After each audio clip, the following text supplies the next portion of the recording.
Thank you everyone for tuning in today's live Q&A session with Dr. Paul Tambyah on Singapore's current COVID situation. So I think everyone will be keen to hear some clarification from Dr. Paul, and given the rapid changing situation in Singapore following the spike of community cases amidst the imported cases over the past weeks. Okay, before we turn to Dr. Paul, just for the benefit for those people who are unaware of his credential, Dr. Paul is an infectious disease specialist who is a senior consultant at the Division of Infectious Disease at National University Hospital. He's also the current president of US-based International Society of Infectious Disease. And also let it be known that Dr. Paul is wears another hat, who is the chairman of the Singapore Democratic Party. But of course, today he is speaking here with us in the capacity of an infectious disease expert. So thank you, Dr. Paul, for being here with us today. Hi, thank you. Okay, so since we only have 1 hour of review, let's jump immediately into the topic today. Sure. So yesterday we heard the announcement of the enhanced measure by the multi-ministry task force, and that this move is spurred by what's said to be the persistent trend of unlinked community cases. So what's your thought over the announced enhanced measures, and whether or not these measures are sufficient to arrest the situation as touted by the various ministers at the press conference yesterday? Yeah, I don't think that the measures themselves are going to have a major impact on the situation. But what they do is they buy time. And I think this is what happened last year with the circuit breaker. You know, the minister at that time, Minister Gan Kim Yong, he pointed out that the point of a circuit breaker was to allow you to have some time to try and fix the situation. So there are multiple active clusters. Some of the source patients for the clusters, we don't know where they came from. In particular, the Tan Tock Seng cluster, which is the largest cluster before the Changi Airport cluster. We have some idea who we think is the most likely source patient or the index patient. With Changi Airport, we still have no idea. So there's a lot of investigation that needs to be done. There's detailed case control studies. And when you sort of shut down, or you come close to shutting down the city, like the way they've done that, it's naturally going to slow cross-infections. So, you know, when you stay at home, you're not going to spread your infection to another home. Unfortunately, what you're going to do is, if you're infected, you're going to spread it to everybody at home. And that is the lesson we learned from last year's circuit breaker. If your home has got 2 people or 4 people, that's not a big deal. But if you've got 100 people living in one block, or in one floor, or 25 people living in one room, everybody's going to get infected, or a very large proportion of them are going to get infected. And that's what happened with the circuit breaker last year. So, so some things are different. We've got vaccines. We've learned the lesson about locking down large numbers of people into their own homes, and hopefully, we won't have the same kind of problem this year. I hope so. So we are also aware that there are several variants of the COVID virus found in Singapore's infected cases.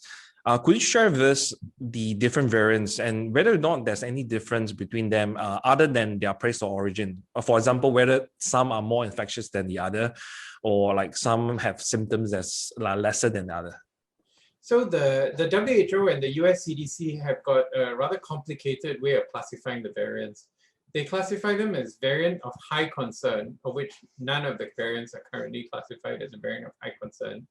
VOC, or variant of concern, of which right now there are 3, the B1.1.7, which was first detected in the UK, the B1.351, which was first detected in Brazil, and most recently the B1.1617, which was first detected in India. Now, Singapore is one of the world's most globally connected cities. In fact, you can find food from anywhere in the world in Singapore. And so, it's no surprise that we have all the different kinds of variants. We've got variants that came from South Africa, we've got variants that came from Brazil, we've got variants that came from India, we've got variants that came from the UK, and they're there. And this is what happens with viruses. Because viruses, when they reproduce, they tend to make mistakes. And these mistakes lead to mutations, which lead to the emergence of variants. And if the variant gives the virus some advantage over other viruses, it will persist and it will spread. So it's no surprise that variants spread, because these are the ones which are the most successful in terms of the virus. So okay, that's on that. Why is it that there are in some cases there are some in some infected cases the Ministry of Health declares that this person suffers from this particular virus variant, but in some cases there's no mention at all? Well, again, I don't know the details, but speaking as somebody who reads these reports, I talk to my colleagues in the laboratory, and there's usually two reasons why they don't give you the particular strain. Number one is because the amount of virus is low. So if the virus load is low, then there's not enough for you to do a detailed investigation and find out, which strain it is. And two is because it is something which is different. Within the virus itself, it's already starting to show some changes. So you need to do a more detailed analysis. My understanding is that the majority of the cases which they have not reported is because they haven't finished the analysis or the virus load is too low. Okay, so we also has been informed that the quarantine order has been increased from 14 days to 21 days. Is it possible for an infected individual to be undetected past the 14 days? Because some may say that, oh, why don't you impose this 21 days in the very beginning? So now we are doing that. Is it possible that an infected person will be undetected past the 14 days and have the resurface, say, after 15 days onwards? Well, the WHO and the US CDC, they have analyzed large numbers of studies, beginning with the studies from Wuhan in China last year. And the average incubation period is still about 5 to 6 days. The vast majority of cases who are going to get infected are going to get infected within 7 to 10 days of their contact with the infectious source. But there is a tail, and there's a handful of cases that maybe 13, 14, 15, 16 days. And the hallmark of Singapore is being kiasu, I guess. And so perhaps that's the reason why they extended the quarantine. The other reason was that they kept detecting PCR positives in a small number of individuals, some of them even months after the infection. And although we believe that these people are not infectious, there's no way of knowing for sure. And so I think that's part of the reason why they've extended it to 21 days.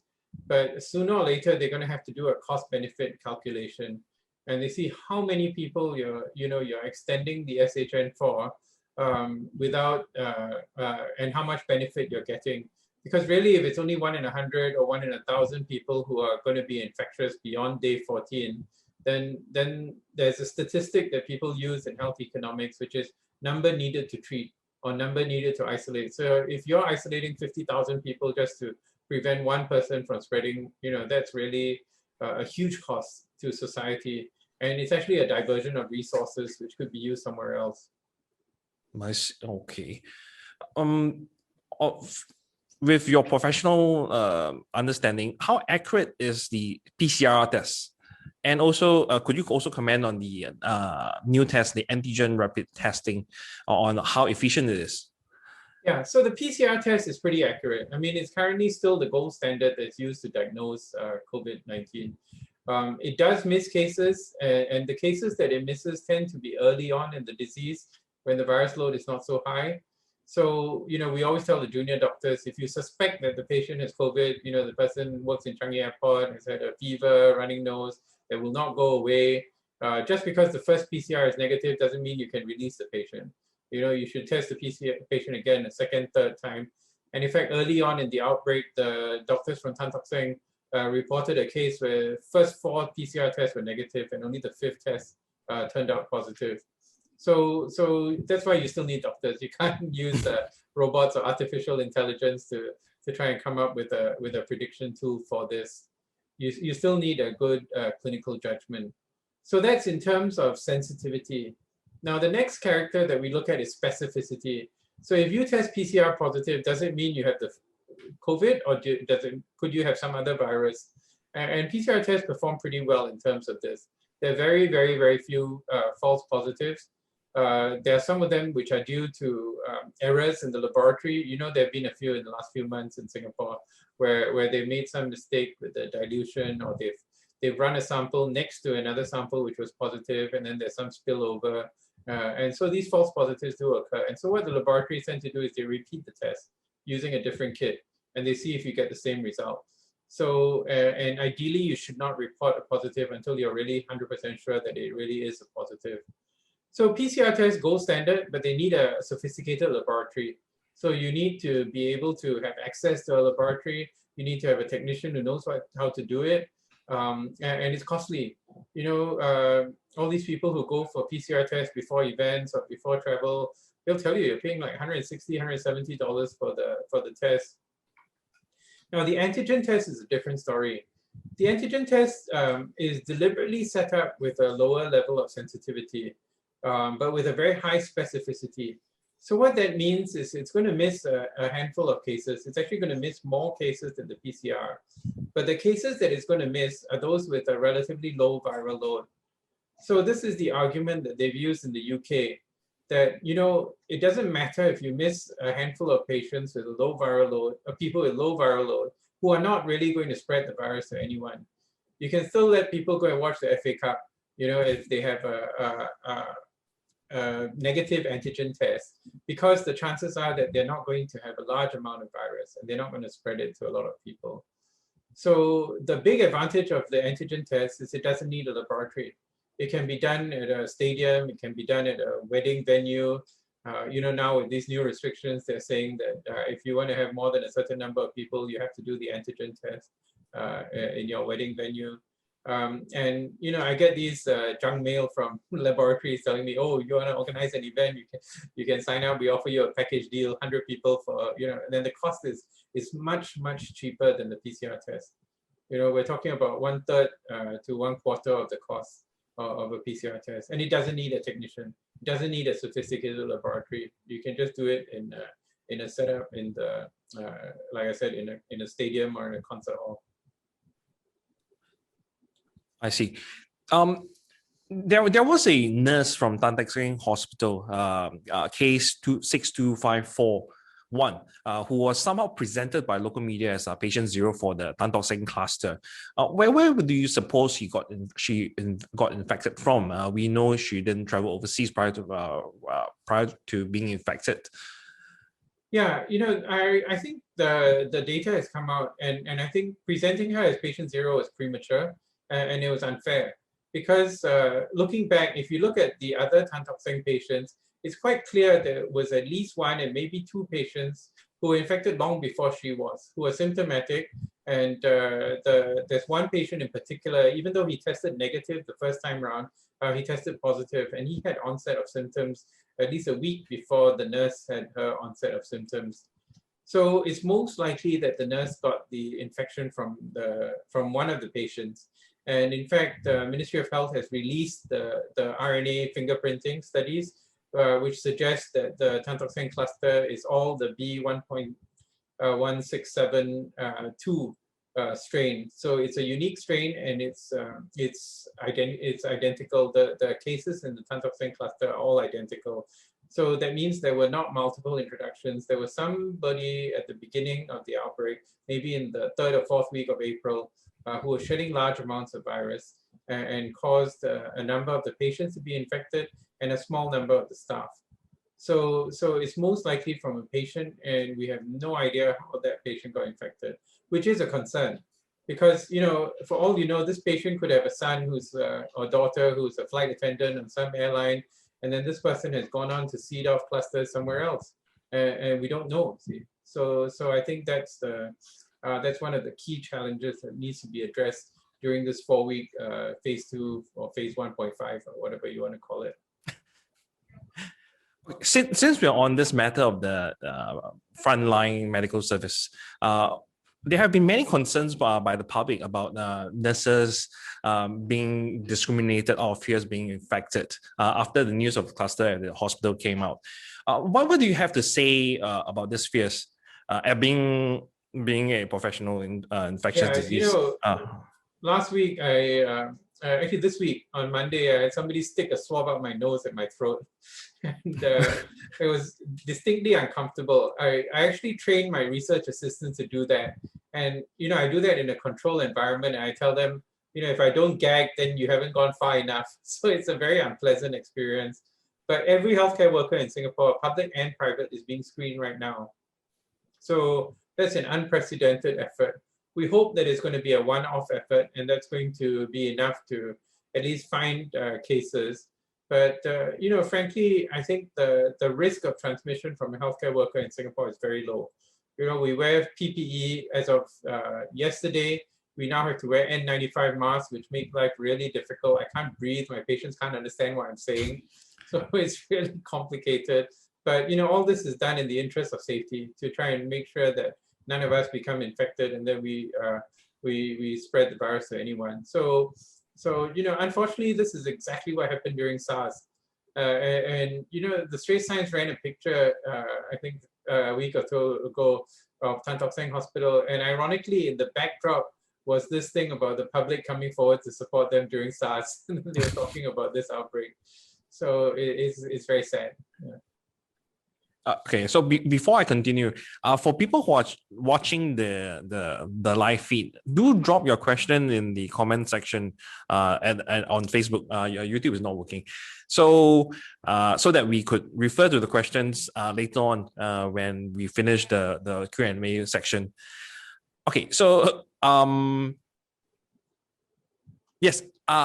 Why is it that the frontline healthcare workers and the immigration officers who are vaccinated could still get infected? I think that's something that troubles a lot of people. Yeah, that's actually a very important question, and we are doing some research into that to try and see whether this variant, the vaccine is not so effective against this variant. But that doesn't seem to be the case because the variant has been seen in the UK. For a few months. And in the UK, as you know, thanks to a very aggressive vaccination program, the numbers have dropped significantly. People always ask me, how come the vaccinated nurse in Tan Tock Seng got infected? I told them, do you know that there are about 30 or 40 nurses working in a C-class ward in Singapore? And the fact that only one nurse got infected shows the vaccine is pretty effective. During SARS, when you had an infected patient, you got 15 to 20 nurses who were infected because there was no vaccine for SARS. And in fact, if you look at the patients, there were only 2 of the patients who were infected, whereas two of the patients who were vaccinated who were infected, whereas most of the other patients who are crowded together in a C-class ward, like happens a lot of the time in Singapore, the unvaccinated patients had a very high attack rate. So to me, the most logical thing is that this shows that the vaccine does work. If you look at the published data or the data from Israel or even the UK, and there are small studies done in California, the Pfizer-Moderna vaccines work about 95% of the time. 95% means that 1 in 20 people who are exposed to the vaccine, the virus, are going to get sick. But the data from other countries shows that even if they do get sick, they don't get severely ill. So I still think that the vaccines are going to work. Again, referring to a previous case, such as the 88-year-old cleaner who got infected, I think a lot of my question would be, how is it possible that the cleaner could have gotten infected if this person does not have direct contact with the visitors who have the virus? Because as compared to the nurse who are definitely in close proximity, the cleaner would be doing his own business. How is it that he could have gotten infected? Yeah, this is a subject of intense debate. There are really 2 schools of thought in the medical and epidemiological and scientific world. There's one school of thought which believes that the cleaner got infected because he was breathing in the air that was exhaled by somebody who was infected. So the guy went to the toilet, or the guy went somewhere near where the cleaner was and started coughing, and then the virus was carried through the air, and then the poor cleaner ended up breathing it in, even though he was wearing a surgical mask, presumably, because surgical masks do not block out, very small virus particles. The other school of thought, which I belong to, believes that actually the virus can be transmitted through contact and sometimes even through surfaces. So cleaners unfortunately come in contact with a lot of very dirty surfaces, and in particular in the toilets. And this is one thing that, again, we have been debating for 1 year and we still haven't come up to a conclusive answer. During SARS, there was this MY Gardens outbreak that was believed to be related to aerosol generated from flushing the toilet. And in Singapore, there's a U trap in the toilet. So theoretically, the risk of a widespread outbreak like the MY Gardens is very low. But on the other hand, if the guy just went to the toilet and didn't flush, and then the cleaner flushed it, and then the didn't cover the toilet, then you're going to end up breathing in if the virus is shed in the stool. And in fact, a number of studies have found virus in toilets and in stools. And some time ago, China got into a lot of controversy when they started doing rectal swabs for people. They're trying to screen travelers by doing rectal swabs, and that was hugely controversial. But it was based on these studies which showed that you could find the virus in the in the stool or in the toilets and places like that. So we still don't know the answer, but either of those is a likely possibility, either through the air or through contact with a contaminated surface, most likely something contaminated by somebody who was carrying the virus in their stool. Would people be infected the second time or the third time? Yeah, so there are a number of cases of so-called reinfections. And there are a number of individuals who have cancer or who have weakened immune system who've got very sick with the reinfections. But the majority of cases, including the workers at the Westlight dormitory in Singapore, who were shown to have reinfections with a different strain, they had very mild illness. And this happens with a lot of virus illnesses. I know some people who have been infected with chickenpox the second time. And you think about it, there were 60,000 people who were infected the first time around with COVID-19 in Singapore. And we've only had a handful. I think the minister said there were like 30 or 40 people who were reinfected. So we're talking about less than 1%, probably who got actually a reinfection. And many of those, we don't know whether they're really a reinfection or they're just shedding virus. So reinfection does occur, and again, it's something as an academic that we're interested in. See, we're trying to figure out why 99% of people don't get reinfected, but 1% of them do. And I'll tell you, I have the most interesting individual. This is a woman who had TB 4 times, even though she was treated with directly observed therapy. She went to the TB control unit, and they watched her take her pills every day for 9 months, and she still managed to get a relapse of her TB. And it turned out that her mother had TB and her father died from TB. So there's some genetic reason why certain individuals are prone to certain infections. So it is possible that maybe the handful of people with reinfections have some kind of genetic reason why they got it. So meaning this is really specific individuals rather than... Correct.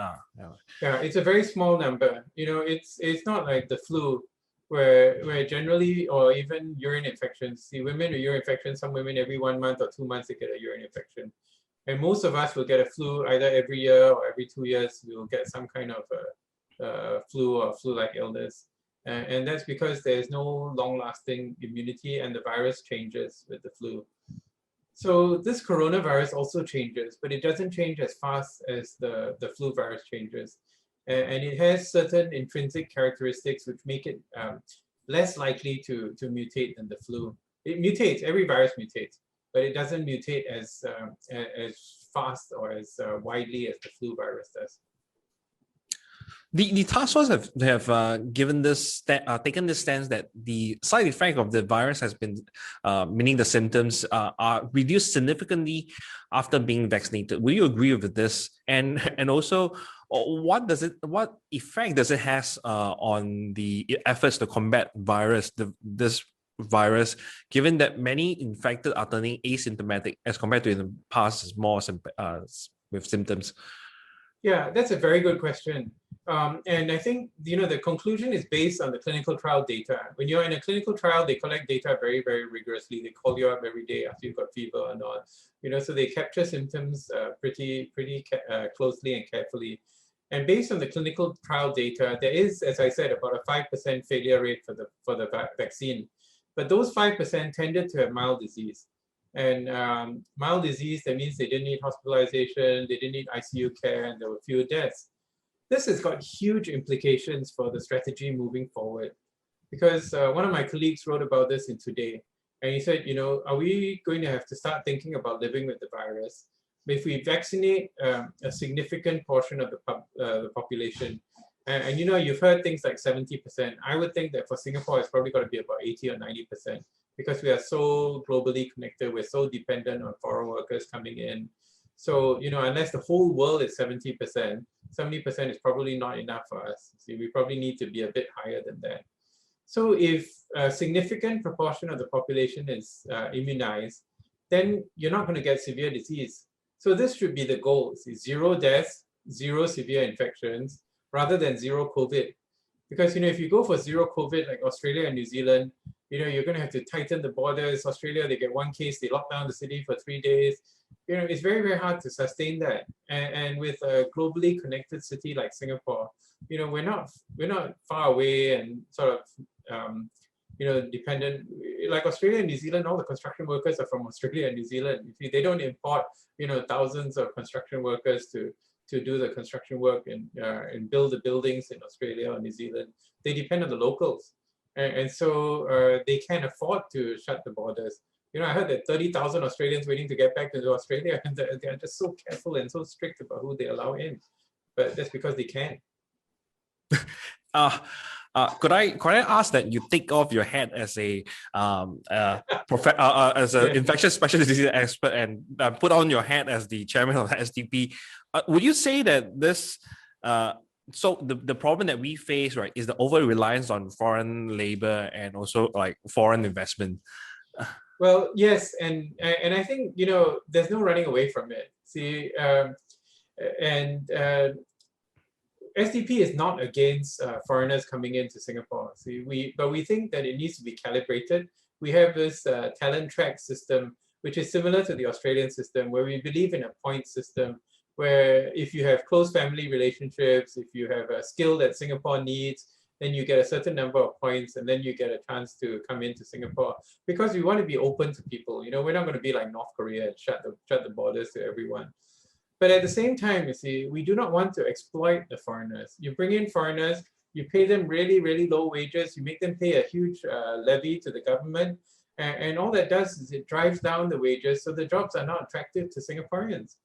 I mean, I can tell you this, there are many Singaporeans who would do many of these jobs if they were paid a decent wage. I was really surprised. I've been in Australia and New Zealand, and you find Singaporeans working at blue-collar jobs over there. And I say, why in the world are you doing this? I mean, in Singapore, people wouldn't even think about it. He said, here, I'm getting paid 5 times the amount of what I was getting paid in Singapore. I get my annual vacation, I can drive a car, I live in a house with a garden. So I think it's not that Singaporeans don't want to do these jobs. It's just that the conditions have been made so onerous. And that's been facilitated by a policy which allows migrant workers to come in. And it underpays them. Because if we had a minimum wage that was the same for Singaporeans as for migrant workers, then there's no incentive for a company to hire a migrant worker if you pay the Singaporean the same. Of course, there's the issue of national service. But again, for national service to really make a difference, if it's really truly national service, then MINDEF should make it worthwhile for the employer and the employee. So that is a real contribution, not some sort of ceremony or whatnot, but really making sure that there's a level playing field so that the Singaporean can compete with a migrant worker, get a decent job, get a decent living for his family, and not do this kind of race to the bottom. Okay, now I'm taking off my SDP. Yeah, you're taking off the hat. Okay, so thinking about putting back on the professor hat, what do you have to say to people who are now somewhat having second thoughts of being vaccinated? Yeah, I was vaccinated very early in January, and I'll be honest, I've said this before. An mRNA vaccine would not be my first choice of vaccine because it's a new and untried technology. And I said that, if one of the companies that makes the seasonal flu vaccine, if they made a conventional vaccine, I would take it in an instant. I would run out and join the queue. But for some reason, those companies are not making the conventional vaccine. The conventional vaccine, which is the vaccine that's made by Sinovac, Sinopharm, and Bharat Biotech, China and India basically, is you grow the virus in a laboratory, and then you kill the virus, and then you inject it into the person, and the person mounts an immune response against the killed virus. And that's a technology which is 100 years old. It's been proven successfully to work for so many viral infections. It's highly effective. So the reason why me and a lot of other people took the vaccine is because we want to travel, and we know that sooner or later, they're going to make it a requirement. They've already made it a requirement for Saudi to go to the Umrah, for many other places, that if you have to have the vaccination, and this is not new. If you travel to Africa or Brazil or certain parts of Latin America, you have to have a yellow fever vaccination certificate. And there's a WHO international health regulations which mandate that.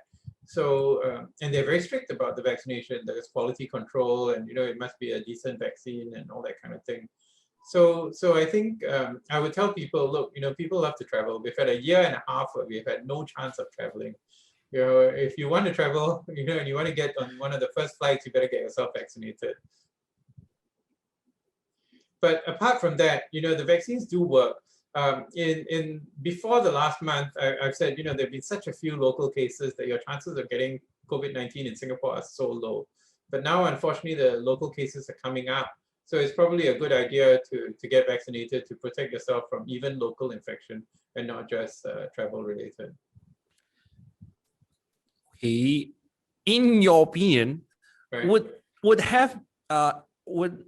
an earlier border control measure have prevented the current outbreak of community cases? Yeah, again, it's one of those things. Everyone says, "Oh, hindsight is 20/20," but you think about it.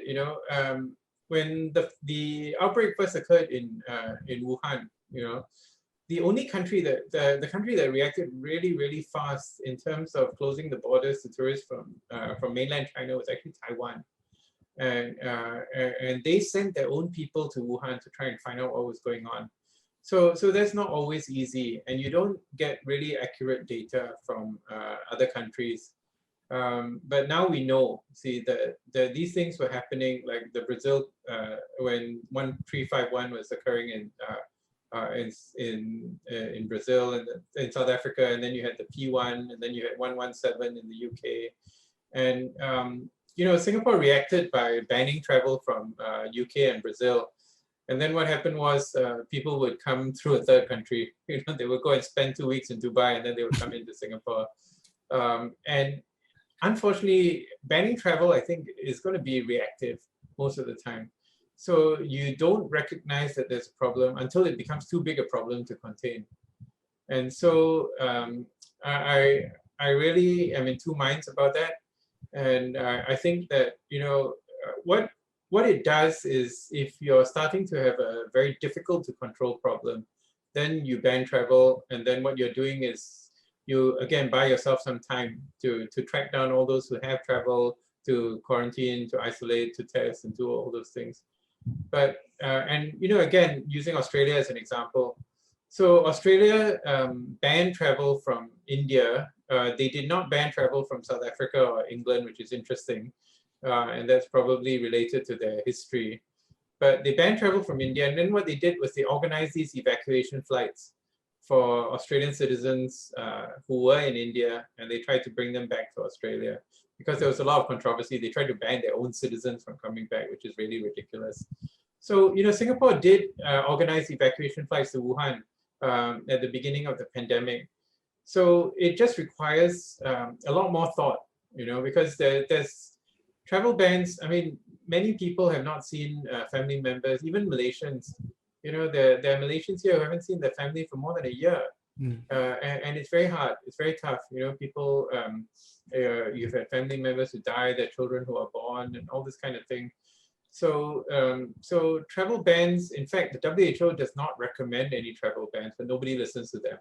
It's so it's a very sort of a blunt tool to use, and I think what we needed to do was actually to be more aware of what's going on around us, and to put more resources. We have some really very good molecular biologists, but they really need the resources. And again, the UK paradoxically is a leader in this. And they started a few years ago testing every single strain of TB. They did fingerprinting for every single strain of TB. And the molecular biologists in Singapore tried to do that, and it took years, but we finally have started doing that. And that's how we found the Bedok betting shop TB cluster. It's just through the genetic analysis of all the TB strains. So we are pretty good in terms of the number of strains, but if we had, a lot more resources, I think we could do it a lot better. And in fact, what we need to do is we need to not just test every strain in Singapore, but we need to have collaborations with our regional neighbors so that we can test every strain, because most of them don't have the capacity, to do this kind of molecular biology testing. So we do that so that it benefits us in a way. It helps them, it builds their capacity so that they know what's going on in their country. But because we are going to be, for the near future at least, a super open society, then we know what's going on before it comes to Singapore. Like SAF, right? The philosophy is always, you don't fight on your own ground, you see, because by that time it's too late. So you have to know what's going on around you. You have to have a situational awareness of the surroundings. Over. Now, many have suggested that you ought to have been part of the task force. So let's say if you were invited as part of the task force, what would you have done different from the current measures to control the situation? Yeah, I think, again, I don't want to talk about hindsight and what would have done in the past, but I can tell you moving forward, I think what I would do is at 1 week, so we put in all these measures, and 1 week, these have to be critically evaluated, 1 to 2 weeks, because the incubation period, if you say it's about 5 to 8 days, then about 2 weeks is coming up to the end of one full incubation period and the majority of cases. And then you see whether these things work. And then, what I would like to do is to have the data made widely available. See, they do come up with press releases every day, and there's a lot of information in there. But, what the UK's Public Health England does is they make huge amounts of data available so that scientists and even amateur scientists can try and do their own calculations and work out, what's the percentage of hospitalization for this variant, what's the percentage of transmission. The UK government has not had a great track record this pandemic, but the vaccination seems to have worked. And by releasing a lot of the data, they've taken the edge off some of the criticism, so that you get different groups, people who like them, people who don't like them, can all look at the same data, and they can fight it out sort of scientifically. So I think that's what I would do. Is like MOH used to publish the Sentinel surveillance data, right? They used to tell you the number of individuals who were swabbed. Now they just tell you the total number of swabs that were done. So the dashboard, I think, needs to have a lot more granularity. It needs to have a lot more detail, and there needs to be a critical evaluation. And we need to be frank with Singaporeans about what the choices are. See, do we go the zero COVID approach? And what is the cost going to be of going for a zero COVID approach versus the living with the virus? And also, to try and accelerate, and they are doing this to a certain extent. You see, try and accelerate the vaccination program, but there are certain constraints in terms of access to vaccines. And this is where, again, we need to really take a stand with the countries that do not manufacture vaccine. And there's a campaign at the WTO. It's led by the governments of South Africa and India, where they are trying to suspend the vaccine patent. And I think that's going to work, because India has a capacity to manufacture more than enough vaccines for the world. And in fact, in Africa, there's a lot of vaccine manufacturing capacity too, and it's used largely for agricultural vaccines. So I think that if they can persuade the WTO to suspend the patent during this pandemic, then the amount of vaccines produced will be enormous, and it'll be open for, and if anybody can produce it with quality control maintained, of course, then the epidemic can be brought under control. Last question for me. Sure. In your view, when can Singapore get back to the norm? That's actually a question from the public on this. Yeah, when the pandemic first started, I hoped everything would end in the summer, the first summer, and the numbers went down. But unfortunately, we had this huge explosion in September, October last year, and so I was proven wrong on that.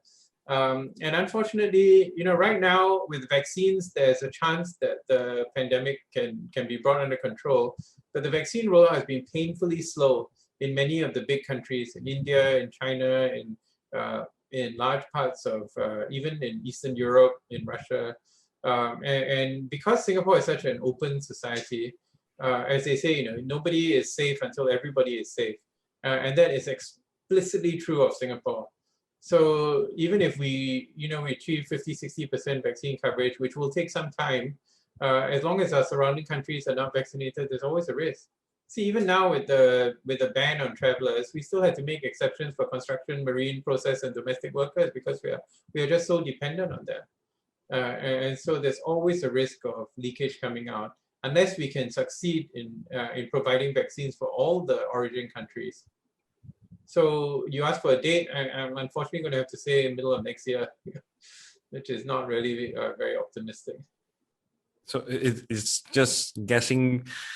Optimistic will be next year, but we don't know what will happen. Yeah, we don't know what will happen. Actually, optimistic, I think, will be end of this year. But I think a lot of it depends on WTO. Because if the WTO grants this waiver, then I think the countries are just waiting to ramp up. Indonesia has large vaccine manufacturing capacity. They make their own bird flu vaccine for the animals. So it's and some of these vaccines are actually not difficult to make, but it's the patent protection which makes them very expensive. So let's go to the questions from the members of the public. We have some questions that was posted yesterday on the on the post, the scheduled post. So let me look at the question.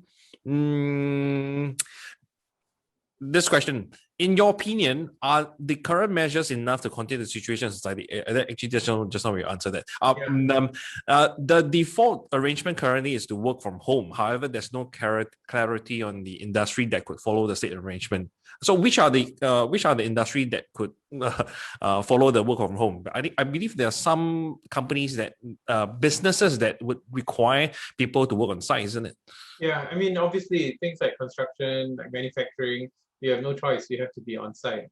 But a lot of the senior executives, especially in the services industry, there's no reason why they need to go to the office. And sometimes people go to the office just because you want to see that your subordinates are working. So this is actually going to change the whole nature of work, I think, for a lot of people. There's good and bad points. Good point is flexibility. You don't have to fight traffic. You can wake up at 7:45 for an 8 o'clock meeting. The bad points is that sometimes you're always working, and then so the boss feels that he doesn't see you, but he can still send you a task to do. And so it's very hard to sort of draw the line. Another question, the variant is much I'm not sure which variant this person is referring to, but I think as a whole is tougher than the first I think mutation of COVID. What's your advice on the if one would want to go for the third booster? Given the vaccine. So the minister mentioned the third booster, and frankly, very, very few viral infections actually need a third booster. The exception is the flu, where you need to get vaccinated every year, and that's because the virus mutates. Now, recently, I've had a couple of patients who had the MMR vaccine, and then they were tested, and then they were found to have low levels of antibody. So the recommendation is you give them one booster dose, and then you don't test them again. Because again, every vaccine is about 90-95%. Most of the commercially available vaccines, 90-95%. So what that means is 5 to 10% of people are not going to have a good response. So I don't think there's going to be a need to boost everybody, but there are some people, maybe those at high risk, see those who are going to be working in Changi Airport or the harbor. Then we want to make sure, and now we can actually measure their antibody level, so we can see how protected they are from the virus. So some individuals, we may need to give a third booster, but I certainly don't think that's going to be the case for everyone. Is it possible to have a false negative for COVID a few days and then after a few days to be tested positive? If so, how often should PCR be done? Yeah, so this has actually been the case with a number of the Tan Tock Seng cluster. The first test is negative, then the second test a few days later is positive. But by the time they're symptomatic, usually by the second or third day, they're positive. So as I mentioned earlier, the PCR is not 100% sensitive, and it depends on your clinical judgment. So if the patient is still having symptoms, if the fever won't go away, then you should certainly do a second or third test. And as I mentioned, there's a publication from Tan Tock Seng, NCID, where they showed you needed to test somebody 4 or 5 times before you found out that they actually did have COVID. Sorry, give me a while. Someone asked, what's the point of having strict restrictions on the local community if they have lost control of importing COVID-19 cases on a daily basis? Well, you'll notice that now the community cases are more than the imported cases. So they have put in very strict regulations, and this is for every country except for a tiny handful: Australia, New Zealand, Hong Kong, Taiwan, Brunei. So we have colleagues from the US who are here on an employment pass, and they dare not go back to the US because they think they won't be able to come back to Singapore. So, all their summer vacation plans with their family, even though in the US they've opened up, but those who are in Singapore are staying here. See, they're not willing to run the risk of going there and not being allowed back into Singapore. So there are some measures which have been put in for imported cases. Don't know whether they're too late, but they're certainly in place already.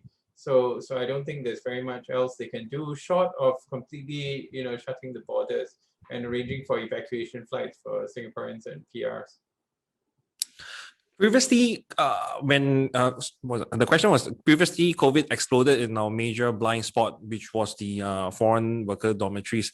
What do you think would be the greatest blind spot in this time around? Well, I just read a report. There's a prison chef who turned positive. And we had a case last year when there was somebody in the prison who was positive, but this was somebody who was kept in a single cell. So I think prisons are a major area. People in Singapore don't think about the prisons.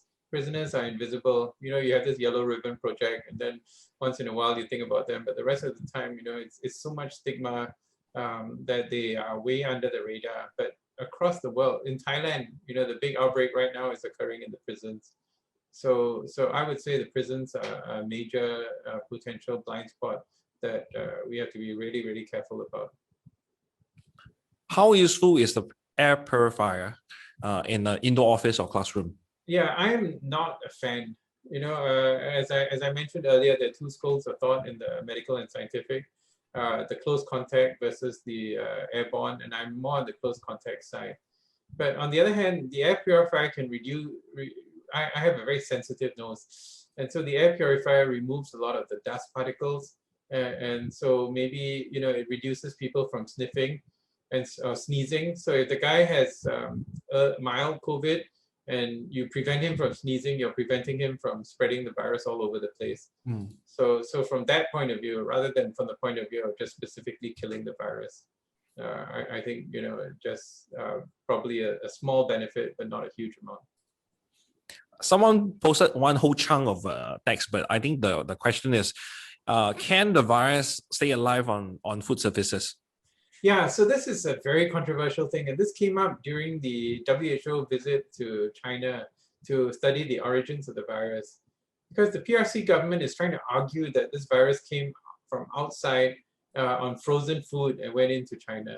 Now, there's no evidence that the virus can spread from frozen food and infect people.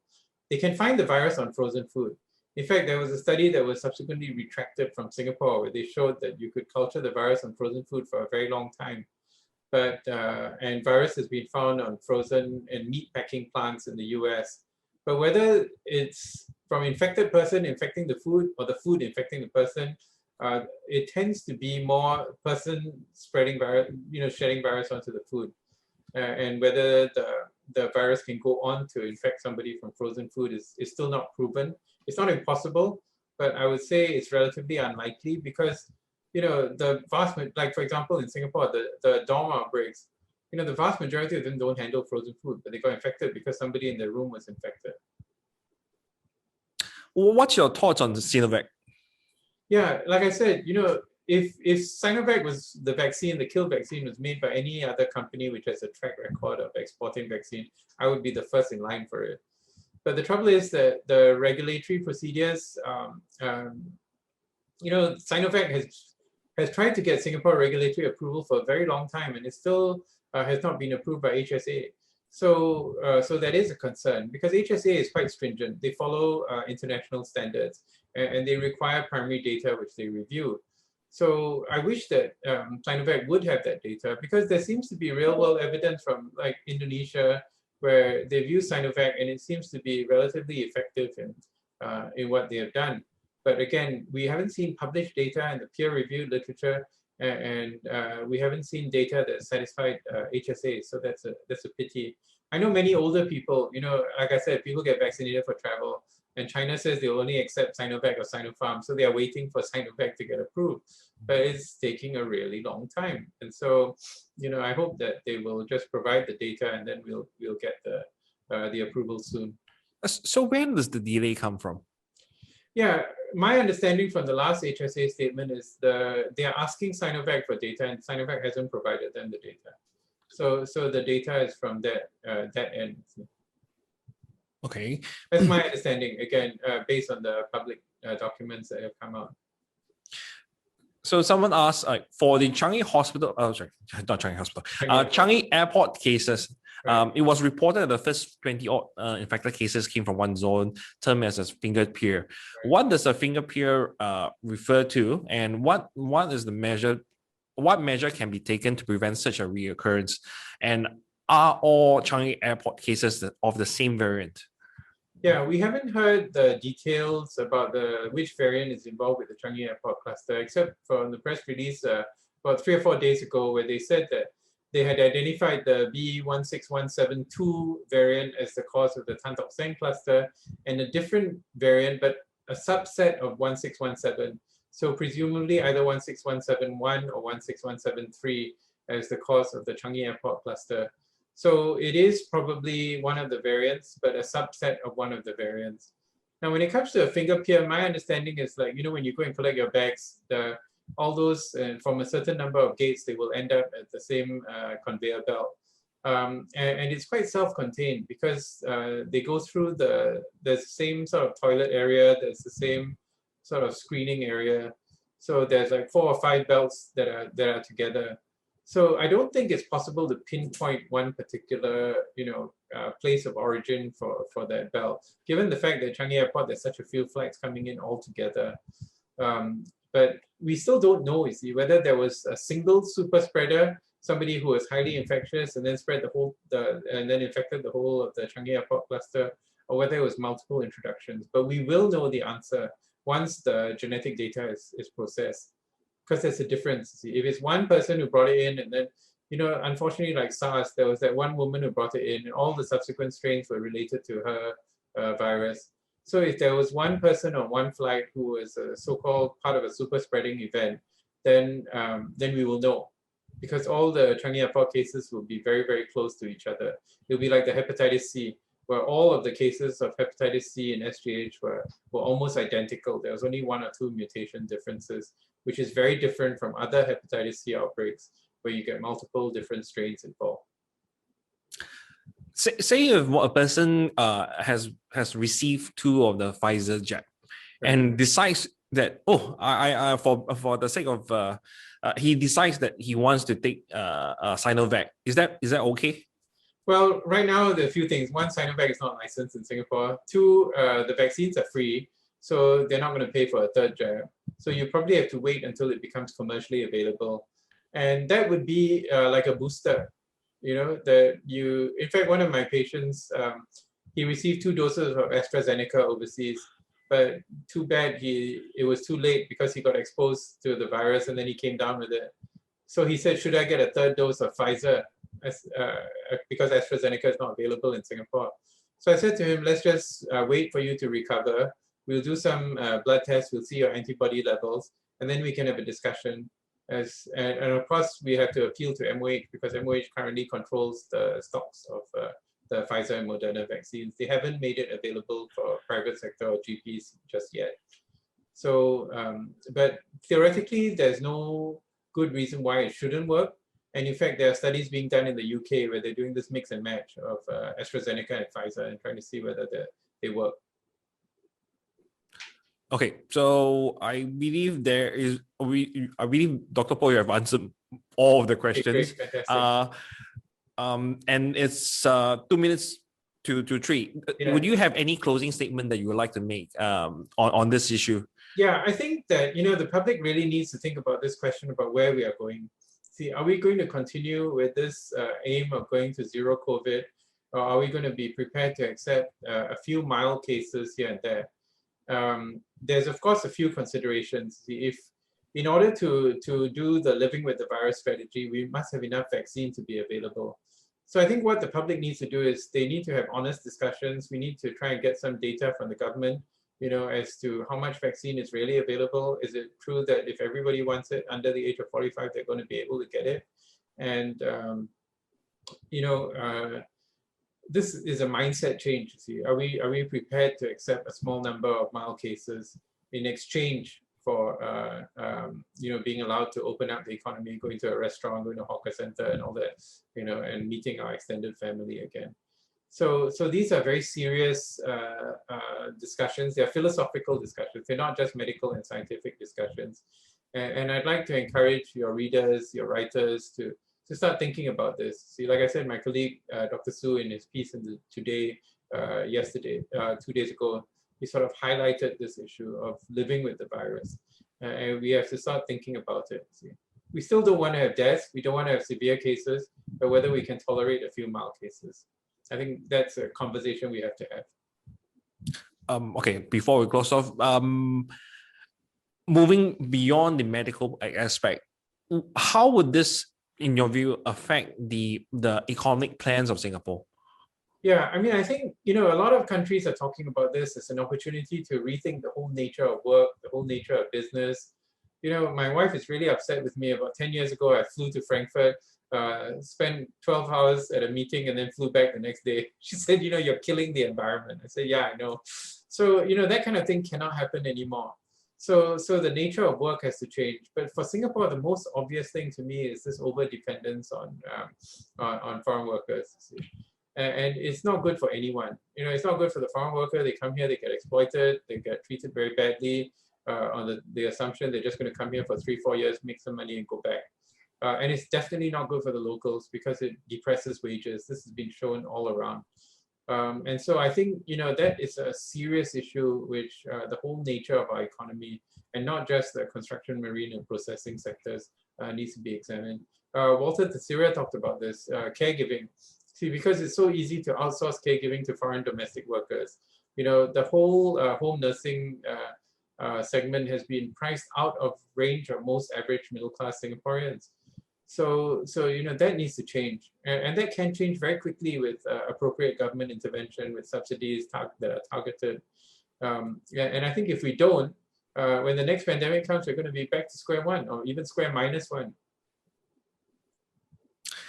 So thank you, Dr. Paul, for your precious time, precious 1 hour. I suppose this session has been very informative for people who have been viewing this session.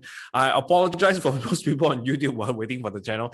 This will be uploaded separately on YouTube channel Saturday. So once again, thank you very much, and I hope you have a great weekend ahead. Thank you. Thank you. Bye. Bye, everyone.